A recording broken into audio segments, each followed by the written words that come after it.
I do not know who shot this video or where, but that's what interests me. Does the snake or the turtle win here? Or is everyone losing? Does everyone win? What's happening? The first thing I thought about was, maybe the snake was just stuck. Is this even possible? I mean, it's a snake, a creature that should literally crawl everywhere, feel its body perfectly and all that. But as soon as I searched, I discovered that this was not a unique case. In Middlesex County, Massachusetts, bystanders discovered an American snake stuck in a snail shell.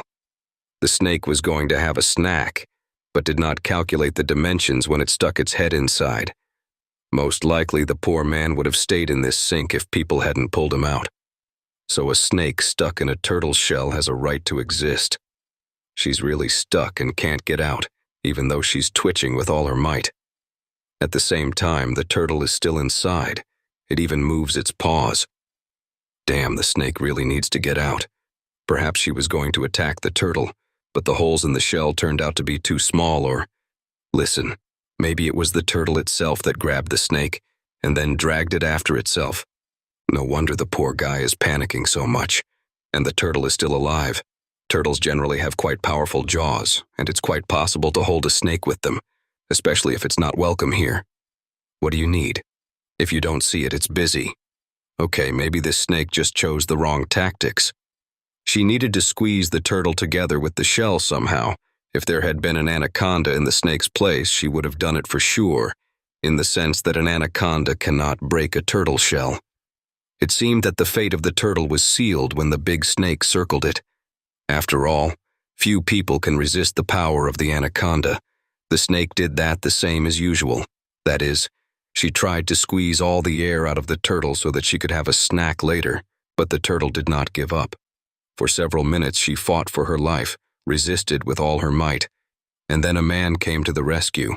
In general, another happy ending, except not for the anaconda who stayed hungry.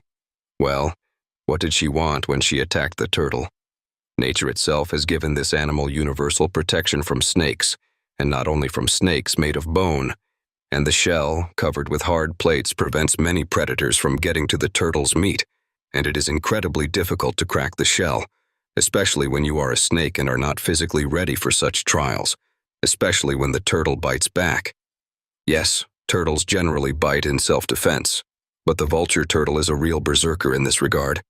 Firstly, it is basically quite ferocious, and secondly, it is a predator that is ready to eat any meat, including small alligators. The vulture turtle must be handled with extreme caution and considered potentially dangerous. This species can bite through the handle of a broom, and rare cases of people losing their fingers have been reported.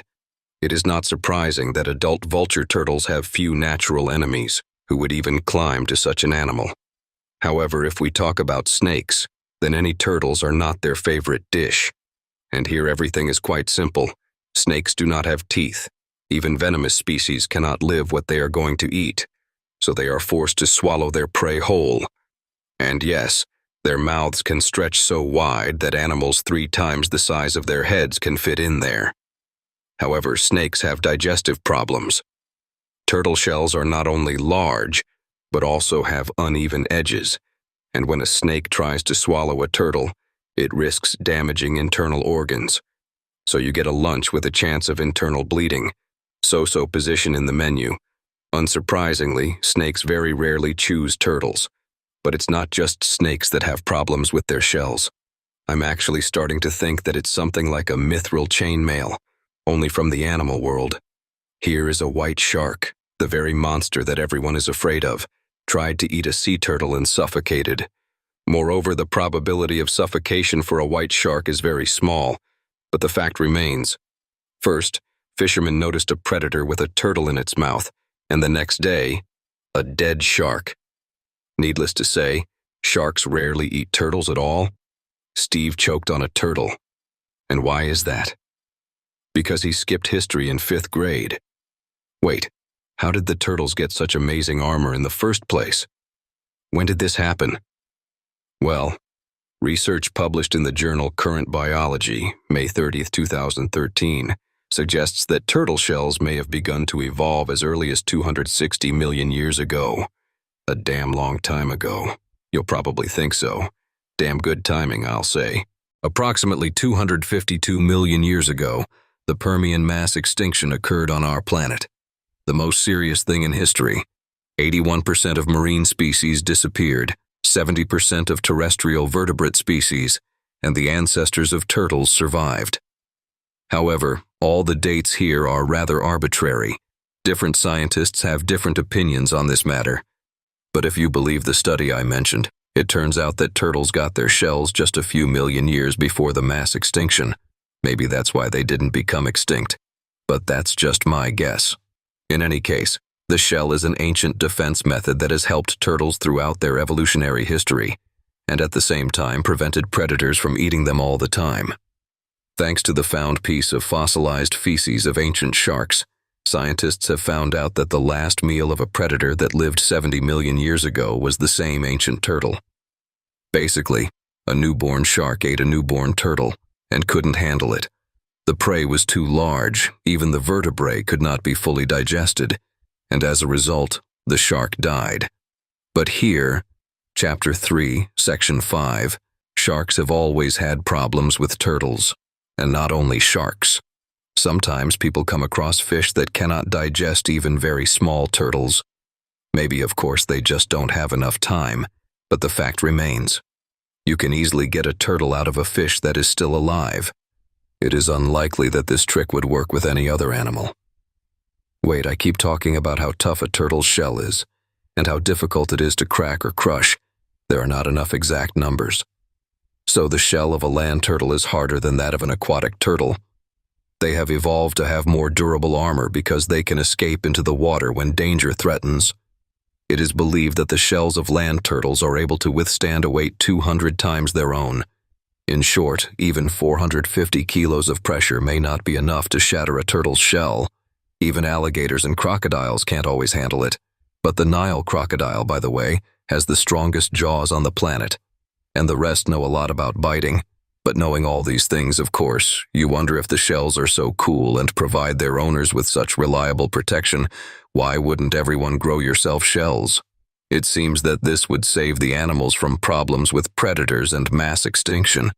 Everything is not as simple as it seems. The shell of a turtle is not at all the same as the shell of a crab or a snail shell. A creeper can't just get out of it because the shell is a part of the body. It is formed by the ribs together with the vertebrae, modified in a special way. According to paleontologist Tyler Lyson, this may be the main reason why no one grows such a shell anymore. The ribs of mammals and lizards are used for ventilation. If you put your ribs in a protective shell, then you will have to find a new way to breathe, and this is much more expensive than escaping from predators. After all, breathing problems are not the only negative. Despite the fact that the shells remain very durable, this does not mean that turtles do not feel when they are touched. That is, even if the predator cannot crack the shell, the animal inside still feels everything thanks to the nerve endings. Maybe, of course, it doesn't hurt as much as if a crocodile, for example, bit someone's hand, but it's still hardly pleasant. Add to this the issues of maneuverability and flexibility. Most evolutionary anthropologists believe that turtles of the past, which did not yet have hard shells, were much faster than modern ones. The logic here is quite simple.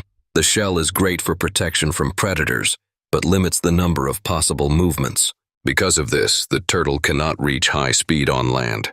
In addition, the shell increases the weight that the turtle must carry with it. What's more, even modern leatherback turtles prove that hard shells have many disadvantages. These animals can dive to a depth of more than a kilometer. And all thanks to the relatively soft shell, which is not connected to the skeleton, flexibility, and other evolutionary adaptations. Other turtles can't go that deep without harming their health. You know what, though? All these disadvantages of shells, advantages of shells. Nonsense. Turtles pee with their mouths. Phew, I just couldn't help but share it. Of course, not all species do this. Strictly speaking, only Far Eastern turtles do this. They immerse their heads in water and rinse their mouths to remove urea from the body, the main component of animal urine. That is, they practically spit it out. Only 6% of the urea is excreted by these turtles in the traditional way. The rest goes through the bloodstream, so they avoid dehydration. Turtles are really weird. But at the same time, everyone knows about them, and it is difficult to imagine a world in which there are no turtles. What if it really happens? Let's say the predators learn to bite through the shells and eat all the turtles on the planet. And then it will be a very smelly planet. Turtles are excellent scavengers who enjoy eating dead fish, and if you know what rotten fish smells like, you can imagine the smell that turtles save us from. They will be gone, and it will be difficult to approach many reservoirs. Of course, there are other scavengers, but we really risk getting a world with a disgusting scent. Wait a second, but history is full of examples when our planet smelled just awful. For example, researchers claim that the ancient Romans lived in smelly cities. Imagine a market selling fish and meat on a hot summer day. Refrigerators haven't been invented yet, and food spoils quickly. Their smells are mixed with smoke from sacrifices, plus the lack of sewage. Yes, at that time there was already a large sewer, part of the sewage system.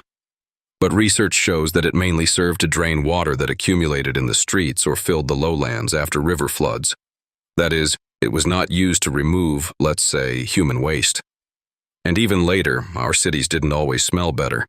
Of course, most of the periods of bad smell were associated with rapid urbanization and poverty. But not only that. What is it about? The stench from the Venetian canals still causes problems.